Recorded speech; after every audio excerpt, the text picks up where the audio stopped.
नमस्कार. ज्ञानेश्वरीच्या 5व्या अध्यायातून एक खूप सुंदर गोष्ट आज आपण समजून घेणार आहोत. ती म्हणजे आपल्या रोजच्या धावपळीच्या कामातच खरी शांती कशी शोधायची. आपल्या सगळ्यांच्याच मनात कधीतरी हा प्रश्न येतो नाही का, की हे सगळं काम करत राहावं की सगळं सोडून कुठेतरी शांत ठिकाणी निघून जावं. अहो, हाच प्रश्न महाभारतातल्या महान योद्ध्या अर्जुनाला पडला होता. चला तर मग पाहूया त्याला याचं उत्तर काय मिळालं आणि ते आपल्या आयुष्याला कसं लागू होतं. तर आज आपण या 6 टप्प्यांमधून जाणार आहोत. अर्जुनाच्या गोंधळापासून सुरू करून शांतीचा मार्ग कसा मिळवायचा इथपर्यंतचा प्रवास आपण करणार आहोत. तर गोष्ट सुरू होते थेट कुरुक्षेत्राच्या रणांगणावर. अर्जुन पुरता गोंधळलेला आहे, कारण त्याचे गुरु श्रीकृष्ण त्याला कधी एक गोष्ट सांगतात तर कधी दुसरी. आता त्याने नेमकं काय करावं. अर्जुनाला वाटतंय की श्रीकृष्ण त्याच्याशी कोड्यात बोलतायत. म्हणजे बघा, एका बाजूला ते म्हणतात की सगळी कर्म सोडून दे आणि लगेच दुसऱ्या क्षणी म्हणतात की फळाची अपेक्षा न ठेवता तुझं काम करत राहा. तो म्हणतोय, देवा मला नक्की सांगा माझ्यासाठी काय चांगलं आहे. मग श्रीकृष्णांनी सांगितलेले हे 2 मार्ग नेमके आहेत तरी काय. एक आहे संन्यास आणि दुसरा आहे कर्मयोग. चला यातला फरक समजून घेऊया. सोप्या भाषेत सांगायचं तर संन्यास म्हणजे सगळं काही सोडून जगापासून दूर जाऊन साधना करणं, आणि कर्मयोग म्हणजे जगात राहून आपली सगळी कामं करत पण त्या कामाच्या फळाची अपेक्षा न ठेवणं. म्हणजे जगात राहायचं पण जगाला स्वतःवर हावी होऊ द्यायचं नाही. इथे श्रीकृष्ण अर्जुनाला एकदम स्पष्ट उत्तर देतात. ते म्हणतात की दोन्ही मार्ग चांगले आहेत, दोन्ही मोक्षाकडेच नेतात, पण तरीही कर्मयोग हा संन्यासापेक्षा जास्त चांगला म्हणजे श्रेष्ठ आहे. पण असं का. त्यामागचं कारण खूपच जबरदस्त आहे. श्रीकृष्ण समजावतात की प्रत्येकाला आपलं घर, कुटुंब, जबाबदाऱ्या सोडून हिमालयात जाणं शक्य नाही. खरी आध्यात्मिकता ही आपल्या रोजच्या जगण्यात आहे, आपल्या कामात आहे. फक्त त्याकडे बघण्याचा दृष्टिकोन बदलायला हवा. कर्मयोग हा सगळ्यांसाठी सोपा आणि सुरक्षित मार्ग आहे. आता श्रीकृष्ण संन्यासी या शब्दाची व्याख्याच बदलून टाकतात. ते सांगतात की खरा संन्यासी कोण असतो, आणि इथेच आपल्याला त्या दोन्ही मार्गांमधलं नातं कळतं. तर मग खरा संन्यासी कोण?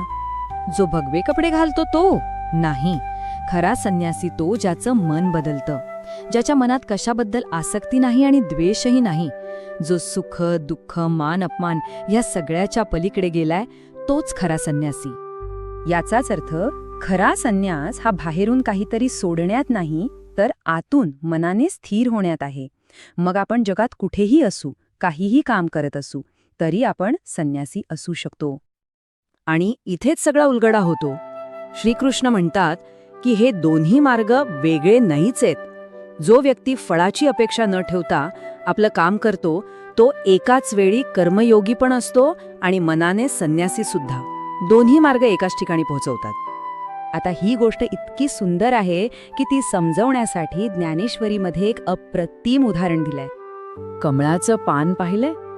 ते पाण्यातच उगवतं, दिवस रात्र पाण्यातच असतं, पण पाण्याचा एक थेंबही त्याला चिकटत नाही. ते कायम कोरडं राहतं. अगदी तसंच कर्मयोगी या जगात राहतो, सगळी कामं करतो, पण या जगातल्या चांगल्या वाईट गोष्टींचा त्याच्या मनावर काहीही परिणाम होत नाही. तो आतून पूर्णपणे शांत आणि अलिप्त राहतो. मग हे साधायचं कसं? याच्या 4 सोप्या पायऱ्या आहेत. पहिलं, जे काही काम कराल ते पूर्ण जीव ओतून करा. दुसरं, त्याचं फळ काय मिळेल याची चिंता सोडून द्या.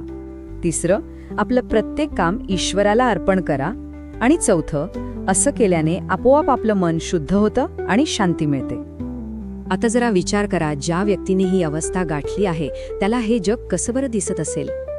अशा ज्ञानी माणसाच्या नजरेत कोणताही भेदभाव उरत नाही. त्याच्यासाठी कोणी मोठं नाही, कोणी लहान नाही, कोणी श्रीमंत नाही, कोणी गरीब नाही. त्याला सगळ्यांमध्ये एकच तत्व दिसतं. ही आधी किती रंजक आहे बघा.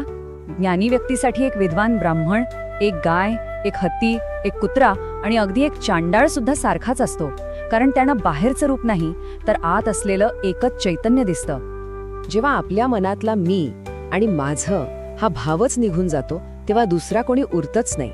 सगळं जग हे आपलंच एक रूप वाटू लागतं. वेगळेपणाचा भ्रम पूर्णपणे नाहीसा होतो. आणि या संपूर्ण प्रवासाचं अंतिम ध्येय काय?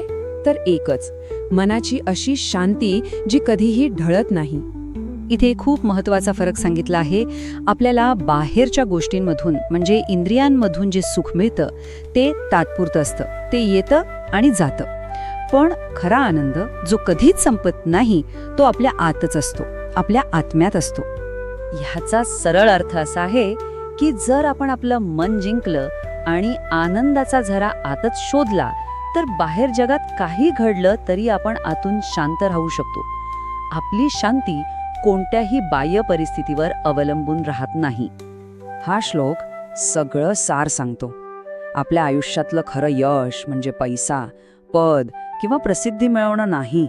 खरं यश म्हणजे आपल्या मनात उठणाऱ्या इच्छा आणि क्रोधाच्या लाटांवर नियंत्रण मिळवणं.